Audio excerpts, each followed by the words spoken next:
दोस्तों नमस्कार। तो आइए आज हम एक नए टॉपिक पे चर्चा करते हैं जिस टॉपिक का नाम है भोपाल गैस ट्रेजेडी। तो भोपाल गैस ट्रेजेडी इतिहास के सबसे भयंकर औद्योगिक दुर्घटनाओं में से एक थी जिसने हजारों लोगों की जान ली और कई पीढ़ियों को प्रभावित भी किया। यह घटना 2 और 3 दिसंबर की रात में हुई थी। 2 दिसंबर कह लीजिए या 3 दिसंबर 1984 की रात में मध्य प्रदेश शहर के भोपाल शहर में हुई थी। इसके कुछ बहुत मुख्य बिंदु को हम विस्तार से चर्चा करते हैं। तो भोपाल में स्थित यूनियन कार्बाइड इंडिया लिमिटेड एक अमेरिकी कंपनी है।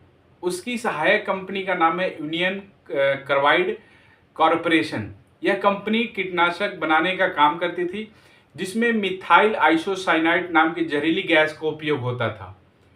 तो मिथाइल आइसोसाइनाइड गैस अत्यधिक जहरीली और खतरनाक होती है। इसके साथ काम करने में बहुत सावधानी बरतनी पड़ती है। तो 2 दिसंबर 1984 की रात को जो प्लांट था उसमें रखे एक टैंक से गैस का रिसाव हुआ।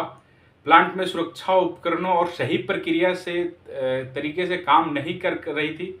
इसके कुछ प्रमुख कारण थे, जैसे आप कह सकते हैं तापमान नियंत्रित करने के लिए जो उपयोग किए जाने वाले रेफ्रिजरेशन सिस्टम था वो बंद था।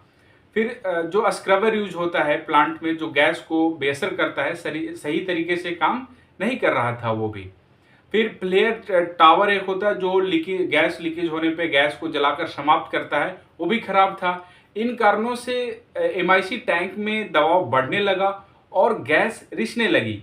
यह गैस हवा में फैलकर आसपास के क्षेत्रों में फैल गई।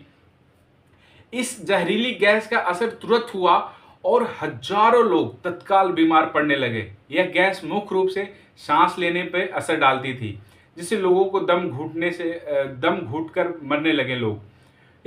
इसमें लगभग 3000 से अधिक लोगों की तत्काल मौत हो गई थी, जबकि एक सरकारी आंकड़े के अनुसार 15,000 से अधिक लोग बाद में इस गैस के प्रभाव से मारे गए।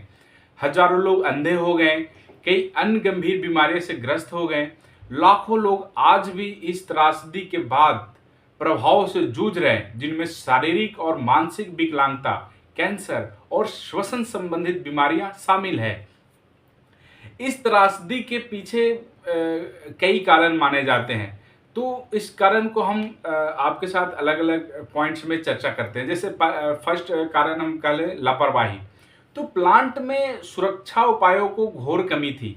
कई उपकरणों ठीक से काम नहीं कर रहे थे और उनका रख रखाव भी सही से नहीं किया गया था। दूसरा जो प्रमुख कारण है वो है प्रशासनिक असफलता। जो वहाँ के स्थानीय प्रशासन थी उनको इस तरह की दुर्घटना से निपटने की कोई तैयारी नहीं थी। न तो लोगों को समय रहते सचेत किया गया और न ही उन्हें बचने के लिए प्रभावी कदम उठाए गए। तीसरा जो कारण हो सकता है कंपनी की गैर जिम्मेदारी।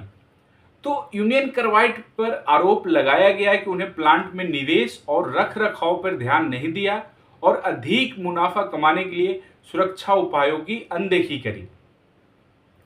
तो ये कुछ 3 पॉइंट्स थे जिसके कारण से ये हुआ।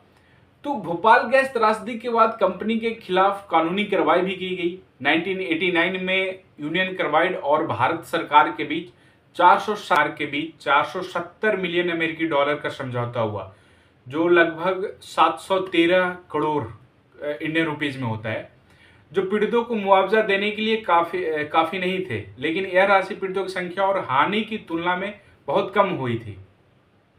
इस मामले में कंपनी के जो सीईओ थे बारेन एंडरसन को भी दोषी ठहराया गया था, लेकिन वो कभी भारत के कानून के तहत सजा नहीं पा सके और वो अमेरिका में ही रह रहे थे।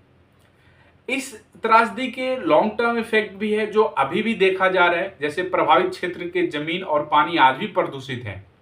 कई पीढ़ियां शारीरिक और मानसिक बीमारियों से जूझ रही है। बच्चों में जन्म दोष और अन्य विकृतियां भी पाई जाती है। भोपाल गैस त्रासदी ने वैश्विक स्तर पर औद्योगिक सुरक्षा और पर्यावरणीय नियमों के प्रति जागरूक बढ़ाई। इसमें सरकारों और कंपनियों को यह संदेश दिया कि औद्योगिक प्रक्रिया में सुरक्षा और मानवीय जीवन की रक्षा सर्वोपरि होनी चाहिए। यह घटना आज भी एक चेतावनी के रूप में याद की जाती है कि कैसे लापरवाही और सुरक्षा उपायों की अनदेखी बड़े पैमानों पर जान माल का नुकसान कर सकती है। तो दोस्तों ये था आज का कुछ चर्चा जो भोपाल गैस ट्रेजेडी पे हमने किया। तो आज के वीडियो में बस इतना ही, फिर मिलते हैं नए टॉपिक के साथ नए वीडियो में। तब तक के लिए जय हिंद दोस्तों।